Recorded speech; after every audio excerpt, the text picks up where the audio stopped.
Tiba petang rasa macam nak minum air coklat pula. So aku terus ambil minuman coklat, air ciong coklat Belgium Indulgent yang macam ni. So packaging dia macam ni. Okay, jom kita buat air. So kita tuangkan serbuk coklat air ciong ke dalam cawan. So kita isikan air panas.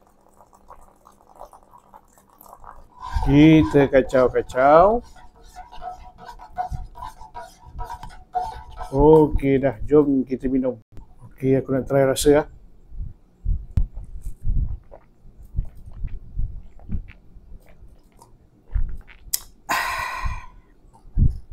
Okey, pendapat aku rasa coklat dia memang rasa sangat sedap, rasa betul-betul rasa coklat. Aku bagi rating 8.5/10. So pada korang yang berminat mencari air coklat yang sedap, aku cadangkan korang dapatkan minuman coklat daripada air ciong macam ni.